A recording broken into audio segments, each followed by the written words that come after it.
Kabahagi mo. Radyo Pilipino. Saan mang bahagi ng Pilipinas, saan mang bahagi ng mundo, anumang uri ng pamumuhay, kabahagi mo. Kabahagi mo. Radyo Pilipino. Radyo Pilipino. Sumasahim papawid sa DWPR 1296 Dagupan, DZTC 828 Tarlac, DZLT 1188 Lucena, DZYM 1539 Mindoro, DWRL 1080 Legazpi, DWRN 657 Naga, DYRB 540 Cebu, DYRL 1035 Bacolod, DYRN 1134 Dumaguete, DXCO 1044 Cagayan de Oro, DXGS 765 General Santos, DXOC 1494 Ozami, DXOW 981 Davao at Radio Filipino Podcast Center Manila. Ito ang kabahagi mo, Radio Filipino, napapakinggan on air and online sa buong mundo sa pamamagitan ng www.radiopilipino.com. RadyoPilipino.com. Impormasyong may kalidad at serbisyong may halaga. Kasama, katuwang, kapinoy. Kabahagi mo. Kabahagi mo. Radyo Pilipino. Radyo Pilipino. Pulsong Pinoy. Pulsong Pinoy. Kabahagi ng bawat Pilipino. Pulsong Pinoy. Ang programang magbibigay linaw sa mga katanungan sa politika, negosyo at kalusugan. Pulsuhan natin yan. Pulsong Pinoy. Kasama ang kabahagi mo, Ben Paipon. Ben Paipon. Pulsong Pinoy. Pulsong Pinoy. Pilipinas, magandang hapon. Philippines, good afternoon. Hi, Miss Universe. Magandang hapon po and welcome now to the program Pulsong Pinoy dito po sa Radyo Pilipino. San man panig ng mundo, kabahagi mo Radyo Pilipino.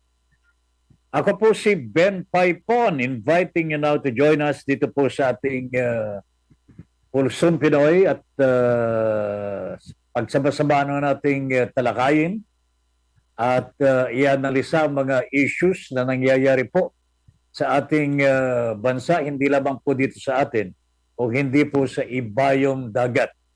Mukhang today ay magsisimula na po ang prisoner swap between Israel and the Hamas terrorist group. Pero maliit na bahagi lamang po ng mga hostages ng Hamas ang posibleng makalaya po sa araw na ito. Pero hindi po natin pag-uusapan masyado ito mga kababayan sapagkat medyo malalim pa. Marami pa pong pag-uusapan dito.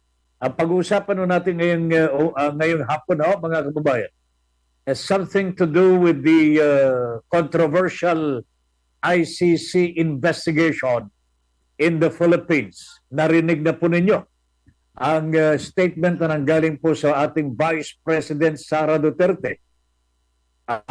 Patutsyada po ito sa House of Representatives, sa members of the House of Representatives. Anong sabi ni Madam Sara Duterte? Ang sabi po niya, irespeto naman ninyo ang desisyon ng ating Pangulong Marcos na wag nang payagan pag mag-imbestiga sa ating bansa ang ICC. Sa kabilang dako, mga kabahag, the House of Representatives has already passed a resolution recommending that we now allow the ICC to conduct its investigation or to pursue its investigation in the Philippines kaugnay po sa war against humanity. So dalawang mabibigat na component ng ating gobyerno, Office of the Vice President at the House of Representatives. Pero meron na pong pasabi ang ating Pangulong Marcos sa mga babayan. Wala naman pong problema, sabi ng ating Pangulo Wala naman pong problema kung mag-imbestiga uli ang ICC po dito sa atin. Kanya nga lang, ito sinabi ng Pangulong Marcos, kinakailangan pag-aralan natin ang jurisdictional element of the probe. Ang sabi po ng Pangulong Marcos sa totoo lamang hindi naman po dapat. Di ba? Hindi naman po dapat na payagan natin ang ibang bansa na mag-imbestiga po dito sa atin. May mga batas naman po tayo. may mga korte naman po tayo, may mga pulis naman po tayo. Kung papayagan nun natin ang ibang bansa na humuli sa ating mga nationals, hindi po maganda yan. That is the pananaw ng ating Pangulong Marcos tungkol po dito sa sa pagpasok muli kung sakasakali ng ICC International Criminal Court dito po sa atin para imbestigahan po ang crimes against humanity. Alam po ninyo mga kababayan, siguro maganda na balikan ho natin. Bakit po ang Pilipinas ay naging miyembro ng international community? Naging miyembro sa Roman Statute. Sumali po tayo dito sa pag-imbestiga ng mga human rights violations. We became members of this organization. Hindi po tayo pinilito, mga babae. There must be one good reason kung bakit ang Pilipinas ay sumali po dito. And I can only see, nakikita ko lamang ho dito mga babayan, ang marubdob na kagustuhan ng ating bansang Pilipinas na huwag palampasin ang pag-aabuso sa karapatang pantao. I think we value human rights so much that we became a member of the ICC. Sa tingin ho ninyo mga babae, hindi po ito ang dahilan kung bakit tayo naging miyembro ng international organization na ito, because we wanted to protect human rights of Filipino citizens na naaabuso po ng kanilang mga leaders mismo. I think that was the main reason for our membership. Pero nangyari ho mga kababayan, nang manganib po ang posisyon ng ating Pangulong Rodrigo Duterte. Ang presidente po ng Republika ng Pilipinas ang mismong tinatarget na po ng investigation because dito po nagsimula ang violations of human rights of our ordinary citizens po mga babayan. Hindi po tayo tumiwalag sa ICC po mga babayan because the country was abused o mga babayan. Because the Philippines was abused or the Philippines was abusing our own nationals po mga babayan. Tumiwalag po ang ating bansa sa ICC because our president din was the subject of the investigation. Personal po ang naging dahilan ni Mr. Duterte ho dito mga kababayan. Jurisdictional, hindi naman po sinasabing isali ba po natin yung mga buwan na hindi na po tayo kasali sa ICC. There were past violations of human rights perpetrated by then Mr. Duterte as mayor of Davao City and partly as president of the Republic of the Philippines. And that was until 2019 when we withdrew our membership with the ICC. So ngayon po mga babae, bakit pag-aralan pa po na pag-uusapan pa po natin? Jurisdictional dito. Nagpasya na po ang ICC. Meron silang jurisdiction, meron po silang karapatan na mag-imbestiga dito po sa ating bansa because of these human rights violations. So sa akin lamang po mga kabahagi, tignan natin ano ang dahilan kung bakit tayo naging miyembro in the first place. At ano ang dahilan kung bakit tayo nag-withdraw. Was it personal? Was it because the government of the Philippines was abusing the rights of its own citizens? Or a particular leader of the country was abusing his power against human rights of our nationals? Mga kababayan, yan po ang pwede nating komentaryo tungkol po dito sa kontrobersiya kaugnay po ng muling pagpasok ng ICC dito sa ating bansa. Papayag po ba ang ating pamahalaan? Nagresolusyon na po ang Kongreso. Ang sabi po ni DOJ Secretary, he will consult with Malacanang kung ano po ang stand ng Malacanang dito. Malacanang is also saying to us, mga kababayan, tignan natin, pag-aralan natin mabuti. In other words, there is the possibility that ICC could be welcome again to the Philippines to investigate crimes against humanity and particularly Mr. Duterte. Nanaksak sa pagdanakaw po ito siguro, mga kababayan. Pagkatapos pinagbababaril, sino kayang suspect ko dito, mga kababayan? alam po ninyo, EJK ito eh. Extrajudicial killing na ito, mga kababayan. Ay, nako talaga naman, oh. Kasasabi lamang po natin sa yung investigasyon ng ICC dito, eh. Pinagbabawal pa po, mga kababayan. Paano? Katulad pa niyan, oh, mga kababayan.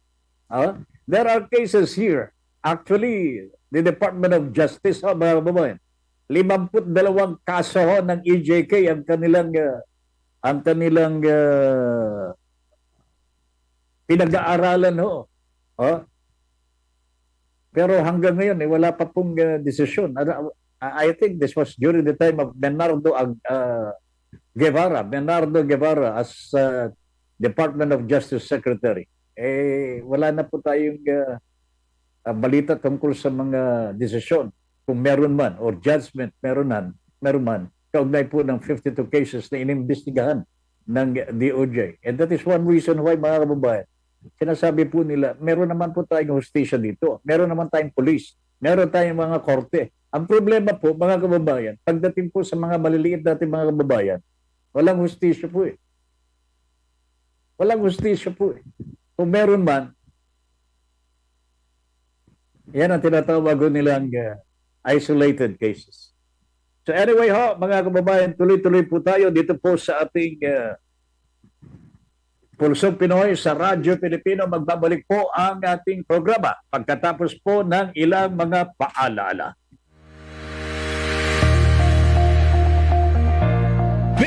Ben Paipon sa Pulsong Pinoy. Pulsong Pinoy. Radyo Pilipino. Bahagi ba ng pangkabuhayan mo ang agrikultura? Nais mo bang makakuha ng impormasyon, tulong at gabay ang iyong mga katanungan tungkol sa agrikultura? Sasagutin natin yan sa Asenso Agri-Negosyo. Mga impormasyong makabuluhan at makatutulong sa negosyong pang-agrikultura. Asenso Agri-Negosyo. Agri ka ba? Samahan na ang inyong kabahagi, Edwin Eusebio. Lunes hanggang Biyernes, alas 5 hanggang alas 6 ng umaga. Asenso Agri-Negosyo. Dito lang sa kabahagi mo, Radyo Pilipino. May iba na ba siya? Kasal ba kayo? Hanggat nasa tama ka. Kakampi mo. Kakampi mo ang batas. Lunes hanggang Biyernes, alauna hanggang alas 2 ng hapon. Kasama si Attorney Melanio Batas Mauricio. Attorney Batas. Kakampi mo. Kakampi mo ang batas. Dito lang sa kabahagi mo, Radyo Pilipino. Nagbabalik si Ben Paipon sa Pulsong Pinoy.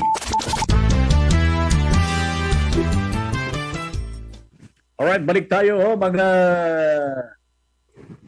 kabahagi sa ating Pulsong Pinoy dito po sa Radyo Pilipino. Anyway, tuloy-tuloy po tayo mga kababayan. Etong balitang itong isusunod po natin,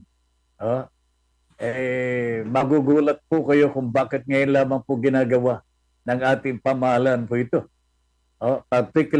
Particularly the Department of Justice under Mr. Boying Remulla. This has something to do mga kababayan at mga kabahag, sa dating congressman ng Negros Oriental na suspect sa pagpatay kay Governor Ruel Degamo. Mga ilang buwan na po ang nakalilipas. Meron na pong warrant of arrest itong si Army Teves, mga kababayan. And napag-alaman na rin po natin kung saan nagtatago po ito. But so far, until today,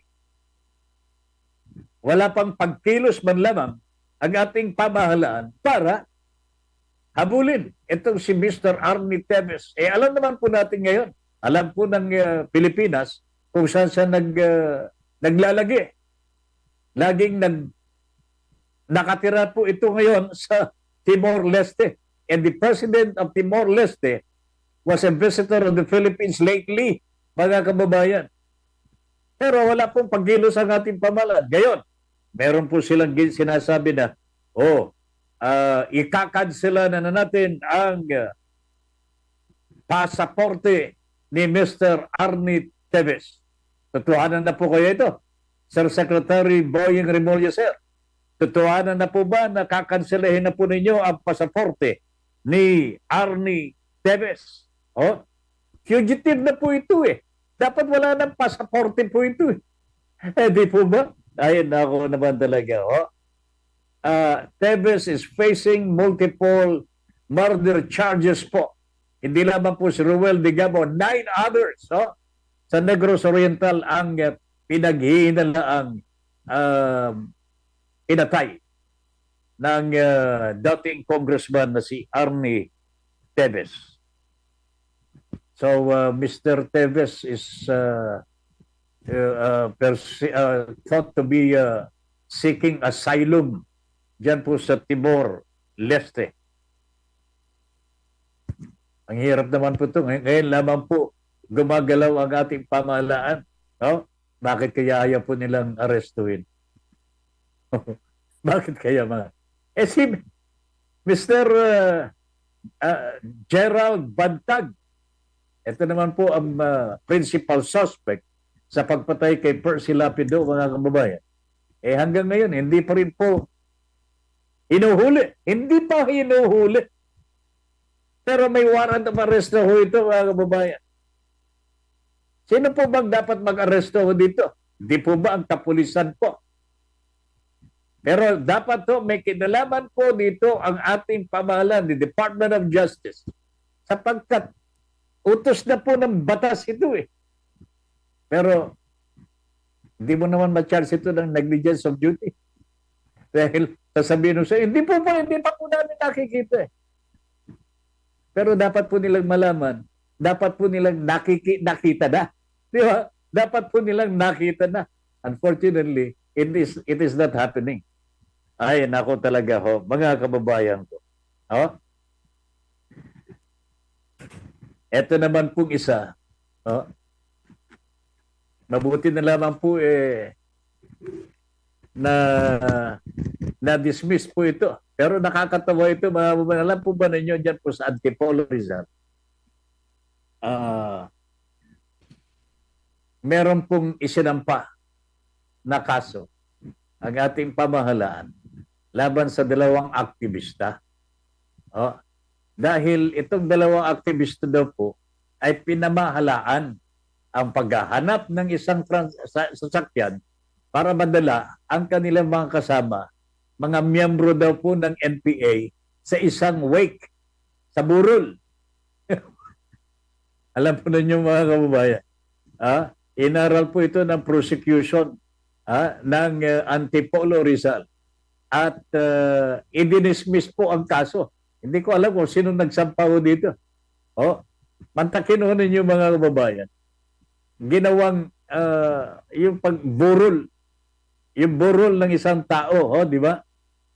Para bagang an act of terrorism dahil sinampahan po ng kaso Itong dalawang aktivista. Talaga naman mga kababayan. The prosecutor of Antipolo Rizal dismissed a case for lack of probable cause against two activists charged for providing transportation for alleged NPA during a wake. Inaratangan ng mga miyembro ng NPA yung dalawang babae. Ang sabi ng prosecutor, hindi mo po pwedeng gawing terrorist act ang dadala ng transportasyon para sa mag-a-attend ng burol of wake. Ayan, oh. So, sana ho yung mga nasa gobyerno natin, NTF, LCAC, oh, tignan po ninyo mabuti para hindi katawa-tawa ang mga gawa po ninyo dyan.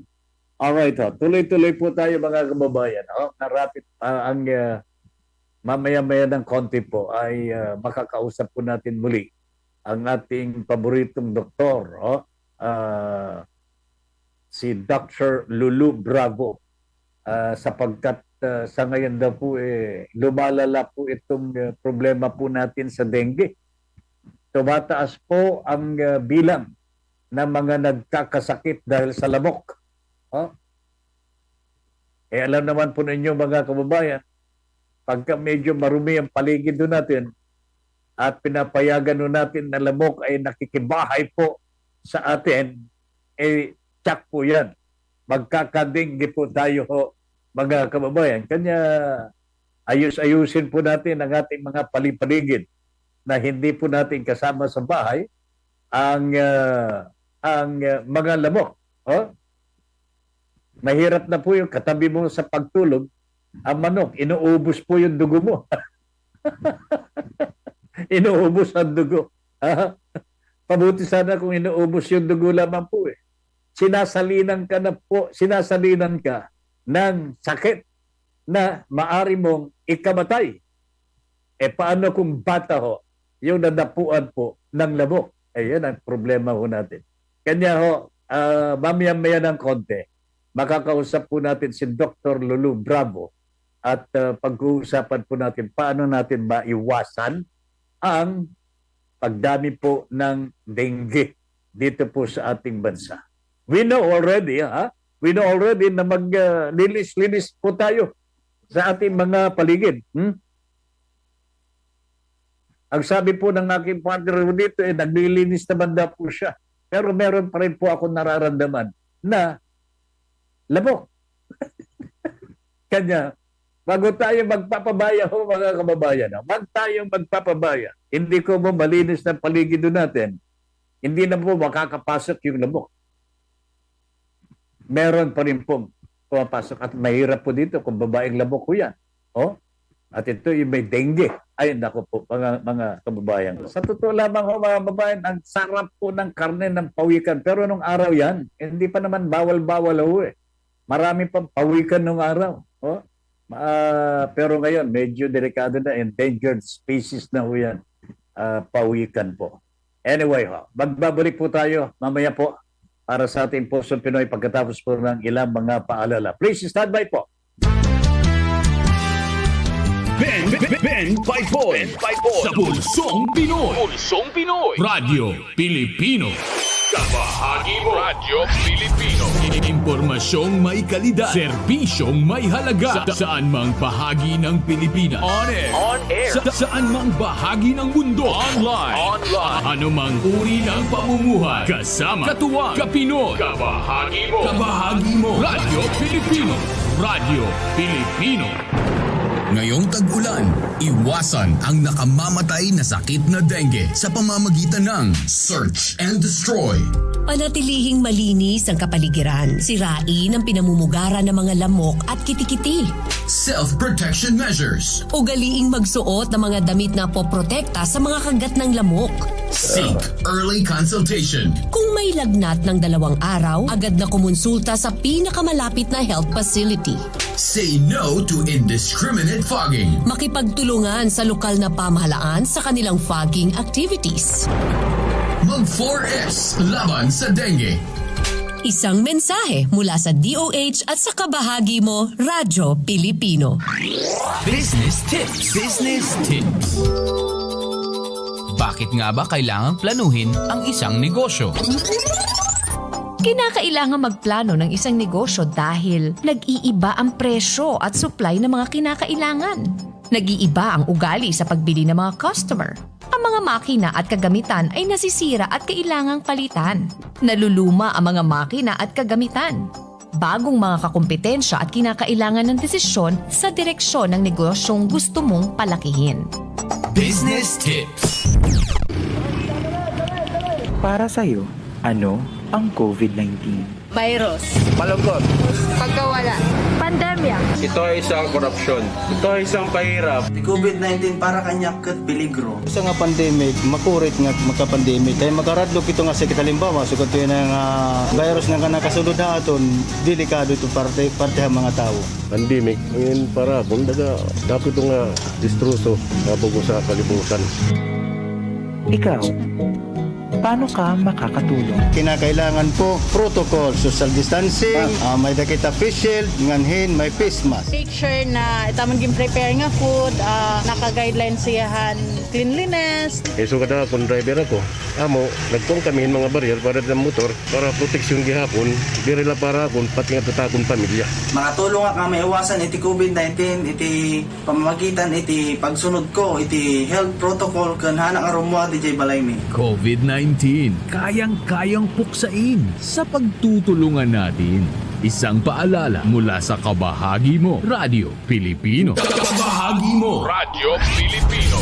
Saan mang bahagi ng Pilipinas, saan mang bahagi ng mundo, anumang uri ng pamumuhay. Kabahagi Mo Radio Pilipino. Napapakinggan on air and online sa buong mundo sa pamamagitan ng RadyoPilipino.com. RadyoPilipino.com. Impormasyong may kalidad at serbisyong may halaga. Kasama, katuwang, kapinoy. Kabahagi Mo. Kabahagi Mo Radio Pilipino. Radio Pilipino. Nagbabalik si Ben Paipon sa Pulsong Pinoy.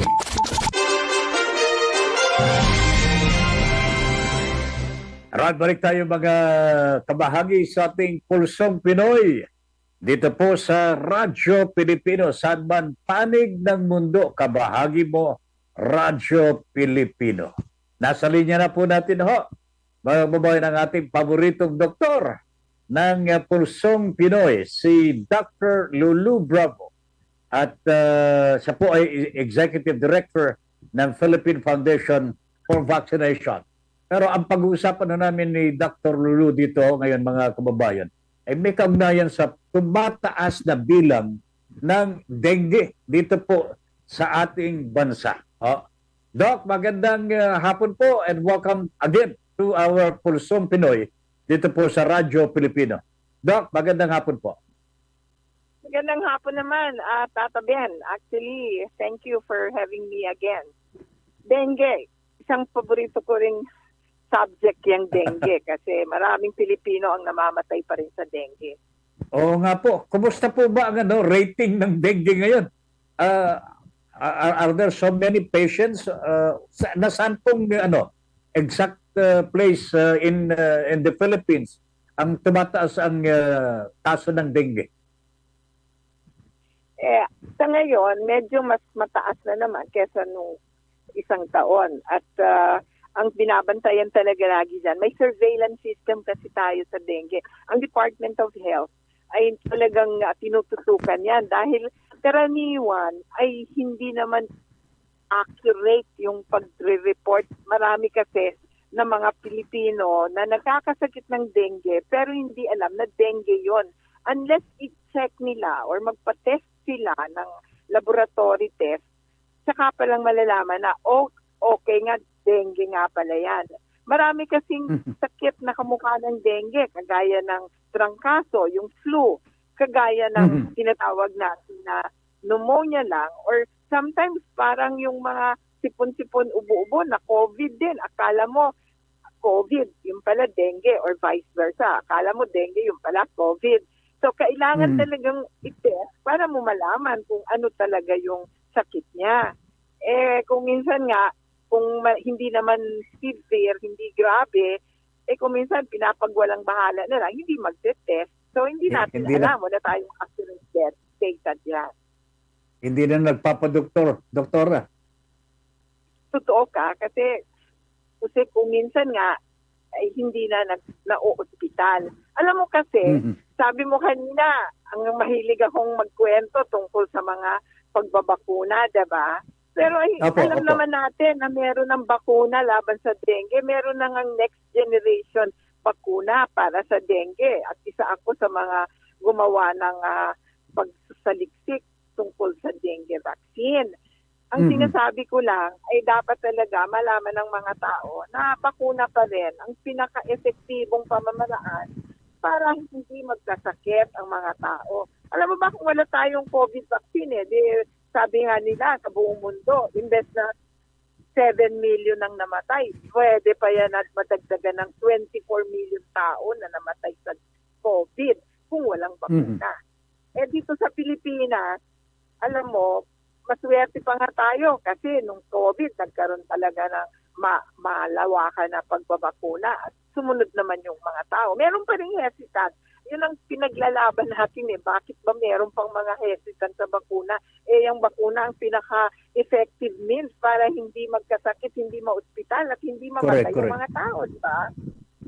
Doc, sabi ninyo, meron na rin bakuna dyan Baka hindi ninyo alam. Talagang next generation ang dengue vaccine. Importante yan kasi nakakatakot din pagka ang sumapit sa'yo ay yung dengue na nakakapagpasakit ng maluha. Doc, hindi po namin alam na meron ng bakuna sa dengue.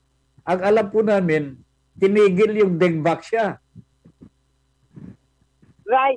Tumigil siya dahil sa mga dokumento na sinasabi nila na hindi na isubmit. Hindi yan itinigil. At alam ko yan. Hindi yan itinigil dahil sa makaring makasama sa mga tao. Natigil yan dahil sa mga sabi-sabi na hindi naman totoo. Pagkatapos, ang nangyari nga, yung mga dokumento na lumalabas, hindi maipakita. So, ayan ang nangyari, natanggal tuloy. Pero meron ng mga bagong bakuna sa dengue na kailangan lang na ma-examine ulit ng ating FDA para sa ganun magamit ng mga tao. Kasi alam mo, 70 taon na tayong may dengue sa Pilipinas. Napakarami ng namatay sa dengue. Ang dami-dami ng pwedeng ginawa sa dengue. Pero hanggang ngayon, tumataas pa rin at tumataas ang mga numero ng mga kaso at ng mga namamatay sa dengue. Hindi talaga natin po yung lamok Oo, nabanggit po ninyo, alam po ninyo itong bakuna ngayon na available na-discover na po natin. Gawa ng Pilipino na po ito. What is the FDA doing about this? Meron ng mga bago na bakuna laban sa dengue. Yung una, yung Dengvaxia. And I can tell you honestly, yung Dengvaxia, ginagamit na yan sa 20 countries abroad. Kasama ang US, yung US Virgin Islands. Doon sa Guam, meron ding Dengvaxia. US yun inapprove yan ng Amerika. Inapprove yan ng Europa. Inapprove yan sa Brazil, sa Argentina, sa Latin America. So, ang sinasabi natin, meron ng panibago ulit. May bago na naman. At may darating pang mga dengue vaccine. Ang problema sa atin dito ay hindi pa nagagawa ng FDA na pag-imbestigahan at tingnan ulit kung paano ang ating sitwasyon na maaring magkaroon tayo ng panibagong proteksyon laban sa dengue. Di ba? Importante dyan, magkaroon tayo ng proteksyon panlaban ulit. I agree with you, Doktora. I agree with you, but unfortunately, our FDA is not doing its job yata. What is keeping them from what is keeping them? Pinag-aaralan natin paano tayo makakagawa ng mga collaborative work. Kasi importante dito working together. Ako naman, bilang scientist, alam mo, sabi ko nga sa'yo, kami dito sa UP, pag kami ay gumagawa ng pananaliksik, gusto namin, yung mga nakikita naming magaganda, ay maibigay natin sa ating mga Pilipino para naman tumaas ang ranggo natin sa ating health status. Kasi ang kalusugan, ang isa sa pinaka-importanting batas, patayan para tumunlad ang bansa, diba? Hindi lang naman kaperahan yan. Sabi nga natin, health is wealth. Di ba? Kung malusog ka, may kayamanan ka, marami kang ang pera, masasaksin ka naman, mauubos ang pera mo sa ospital, Di ba? Kanya po. What is keeping the FDA from yung ibang aksyonan na po itong mga bakuna na dapat pong ma-aksyonan na para magamit na po sa taong bayan. Naku, tama ka, Tata Ben. Actually, ganyan ang gagawin dapat ng ating mga media. Di ba? Tuwing kakausapin mo ako, sinasabi ko, malaki ang role ng mga tao na maaring makapagbigay ng tamang information sa mga tao. Kagaya yun na nasa media. Importante na makuha natin ang mga tamang information, maibigay sa mga mamamayan at mag-demand tayo ng tamang nararapat na makuha ng mga Pilipino. Hindi pulos pag-usapan natin, kaya lagi ko sinasabi. Sana naman ang pag-usapan natin lagi yung makakatulong para mas malusog ang ating mga tao. Hindi yung pulos at marites tayo, no? Nabanggit ko nga kanina, Doc. Doc, ang sabi ko kanina, kahit gaano ang kalinisan po ng ating bakuran, meron pong lulusot na mga dengue-dengue dyan. Pero kung merong bakuna ang taong bayan, ligtas po tayo sa sakit na dengue. Unfortunately, FDA is not working with us. Well, kailangan ng magaling na leader dyan eh. Alam mo, ako, pinagdadasal ko lagi na sana magkaroon talaga tayo ng isang leader na kagaya ni Juan Slavier, di ba? Yes. Naalala mo si Dr. Juan Slavier? Noong time na sabi niya, let's do it. Aba, lahat ng tao sumusunod sa kanya. Di ba? Yes. Ang ganda-ganda po. Lahat ng tao naniniwala na ang kanyang mga programa ay talaga namang makakapagpaganda ng ating kalusugan. Nakita mo na wala ang polio nung time ni Juan Slavier. Yes, opo. Yung measles natin bumagsak dahil nagpabakuna ang mga tao. Dati-dati, noong 90s, 80s, 1980, 5,000 namamatay ng tigdas, di ba? O, nung mag-umpisa yung bakuna ni Juan Slavier, o anong nangyari? Di ba? Bumawang, nawala ang polio. Yung tigdas nawala, yung diphtheria nawala, yung mga tetanus ng mga batang pinapanganak. Unti-unti nawala. Nagkaroon tayo ng elimination ng tetanus neonatorum na tinatawag. Nung araw, pag mga bagong panganak na bata, matatakot ka pag nagkaroon ng tetanus dahil na tetano yung bata dahil sa pagkakapanganak. Abay, napakagandang isipin na nawala yun lahat dahil sa bakuna. Tapos ngayon, magbabalik yan at magbabalik pag ang mga bata ay hindi na naman nababakunahan.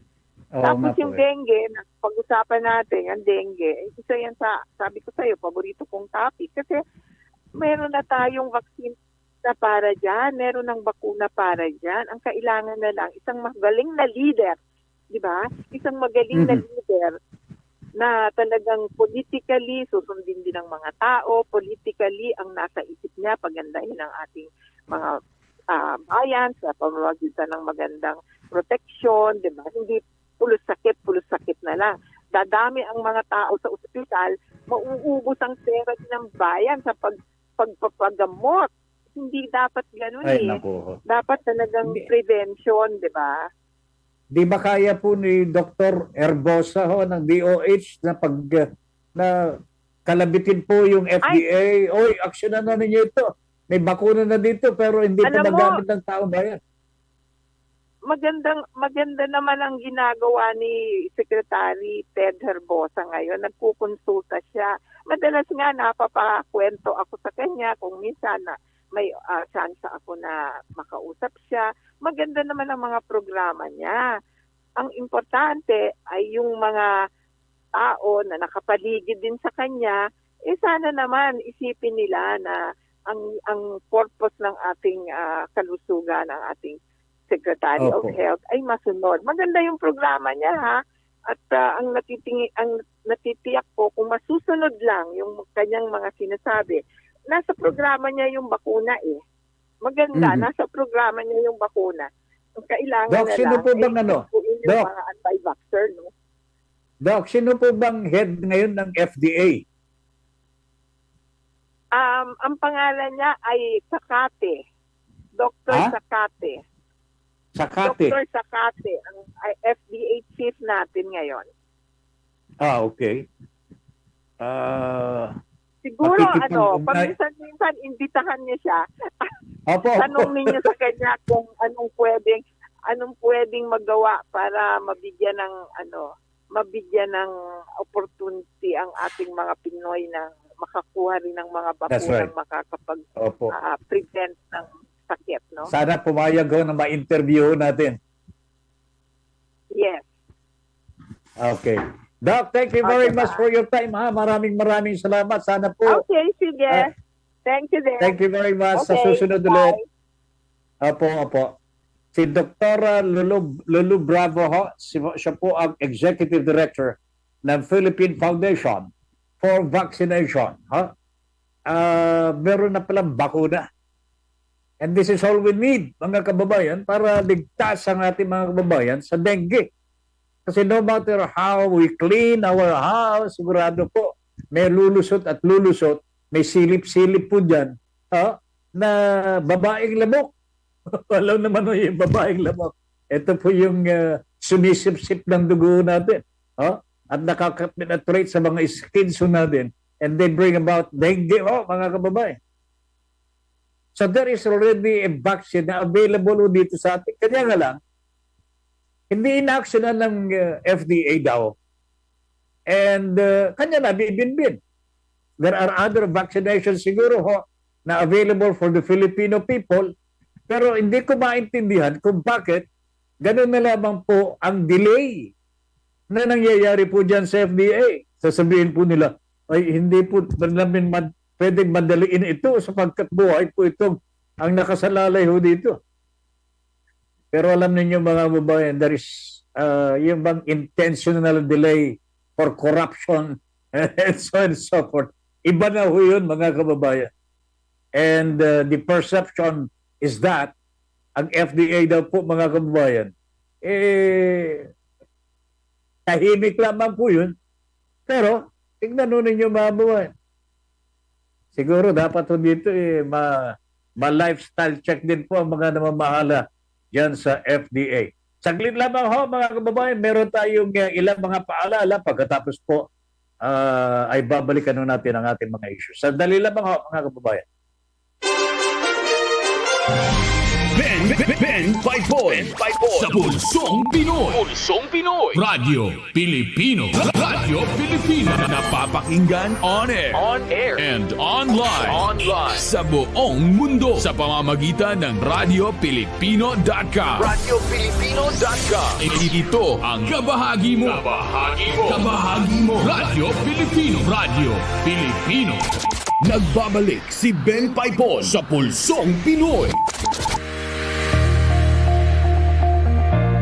Balik tayo mga kabahagi sa ating Pulsong Pinoy dito po sa Radyo Pilipino. Saan man panig ng mundo, kabahagi mo Radyo Pilipino. Nandito na po pala sa akin ang pangalan ng Director General ng FDA, Food and Drug Administration, Dr. Samuel A. Zacate. Ayan, i-schedule nga natin ito Camille, for future interviews dito sa ating Pulsong Pinoy. Hindi lamang po sa ating health topics dito, kung hindi sa mga bakuna na dapat pong available na sa ating mga kabayan. What is keeping them from approving the same? Kung ito po kumasa na po sa mga different stages, ba't hindi pa po mapayagan magamit po dito po sa ating bansa. And what happened to the Dengvaxia? Hindi ko na pala naitanong kay Dr. Lulu Bravo ang tungkol sa Dengvaxia.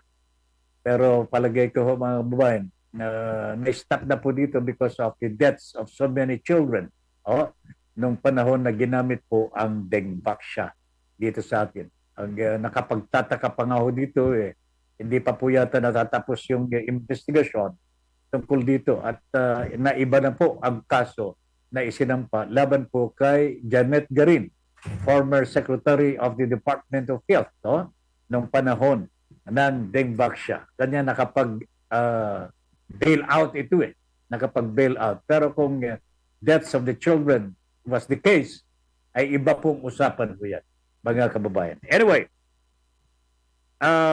marami pa po tayo mga pag-uusapan no dito mga kabayan.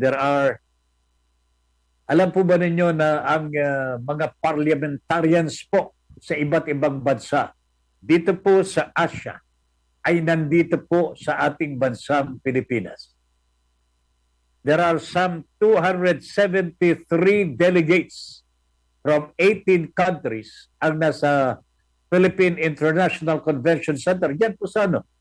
Sa may Dolomite Beach. Nandyan po sila nagpupulong hanggang bukas, mga kababayan. At isa sa mga pag-uusapan ng mga ito, itong Code of Conduct in the South China Sea. Or, magpapasada po sila ng resolusyon na maging mapayapa at maayos ang anong pag-uusap tungkol sa mga claims and counterclaims of different territories na kabahagi po ng South China Sea. And in particular, ang China po dito, ang pinakamalaking stake ho dito, mga kababayan.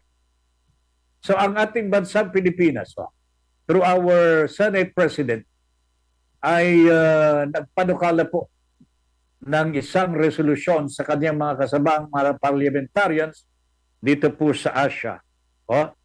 Na pag-aralan na po, pag-usapan itong may kaugnayan po sa peaceful settlement of disputes in the Asia-Pacific region. Ayan na pong gamitin ng South China Sea, Asia-Pacific region. At hindi raw po nating isasali dito ang West Philippine Sea dahil immediately pagka binanggit po ang West Philippine Sea, magrereklamo po kaagad ang China ho, mga kababayan. Kanya para walang reklamo, Asia, Indo-Pacific, Asia-Pacific region ang ginamit po sa resolusyon ni Ginoong Migs Subiri, ang Senate President ng Pilipinas po, the Philippine Senate. So ito ho, mga kababayan, meron ng resolusyon na nakapasok ko dito sapagkat alam ko ninyo the tension dito sa West Philippine Sea po, mga kababayan, ay bumibigat. Ang China po ay nagrereklamo sapagkat bakit daw po tayo, ang Pilipinas po, ay nagkakaroon ng joint patrol with the United States and other allies ng ating bansang Pilipinas dyan sa West Philippine Sea. Pag-aari daw po ng China ho yan, mga kababayan. Ang lakas ng loob ng China na magsabi ho, mga kababayan, that the West Philippine Sea or part of our exclusive economic zone is part of Chinese territory ho, mga kababayan. Of course, hindi tayo pwede pumayag ho dyan sapagkat ang basehan po natin international law, UNCLOS po, mga kababayan, and the arbitral ruling ng The Hague. Tayo po ang biniyayaan po ng batas na tayo po ang nagmeme-ari. It belongs to the exclusive economic zone of the Philippines. Itong West Philippine Sea po, mga kababayan. Kanya matibay din po ang paninindigan ng ating mga opisyalis po ng NTF, National Task Force West Philippine Sea. Sapagkat ngayon po ay talagang we don't agree with China's claim that the West Philippine Sea belongs to China. Matindi na po ang ating pagkikipaglaban dito. Ang problema lamang natin, pagka tayo po ay mag-resupply, hindi ko alam kung kailan po gagawin ang resupply mission sa ating West Philippine Sea, Ayungin Shoal. Baka harangin na naman po tayo ng China. Baka gipitin naman po tayo. Kanya ang recommendation ko po, mga kababayan, ako mismo personal. Dapat na siguro dito isama na po natin ang mga allies po natin para sabano tayo sa resupply mission diyan sa Ayungin Shoal. Para sa ganun, kung sisitahin man po tayo ng China, sitahin muna nila ang Amerika, sitahin nila ang Japan, South Korea, and other countries allied to the Philippines. Wala na tayong oras po. Mga kabahagi sa ating Pulsong Pinoy dito po sa Radyo Pilipino. Engineer Dave, Glenn Loterte, thank you very much. Maraming salamat. Camille Incoy, production manager po natin. Thank you. And Ann Go. At syempre sa ating bossing, si Miss Cathy G. Thank you very much po. Hanggang sa Lunes po, mga kabahagi, alas 3 hanggang alas 4. Magkita-kita po tayo muli dito po sa ating Pulsong Pinoy sa Radyo Pilipino. Ben Paipon po, nagsasabing thank you very much for allowing us into your homes and for giving us the privilege to be of service to you. Good afternoon, everybody.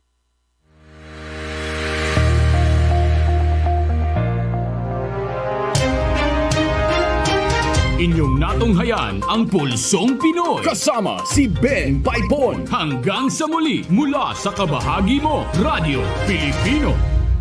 Kabahagi mo, Radyo Pilipino. Saan mang bahagi ng Pilipinas, saan mang bahagi ng mundo, anumang uri ng pamumuhay, kabahagi mo, Radyo Pilipino. Radyo Pilipino. Sumasahim papawid sa DWPR 1296, Dagupan, DZTC 828, Tarlac, DZLT 1188, Lucena, DZYM 1539, Mindoro, DWRL 1080, Legazpi, DWRN 657, Naga, DYRB 540, Cebu, DYRL 1035, Bacolod, DYRN 1134, Dumaguete, DXCO 1044, Cagayan de Oro, DXGS 765, General Santos, DXOC 1494, Ozami, DXOW 981, Davao, at Radyo Pilipino Podcast Center, Manila. Ito ang kabahagi mo, Radyo Pilipino, napapakinggan on air and online sa buong mundo sa pamamagitan ng www.radiopilipino.com. RadyoPilipino.com. Impormasyong may kalidad at serbisyong may halaga. Kasama, katuwang, kapinoy. Kabahagi mo. Radyo Pilipino. Radyo Pilipino.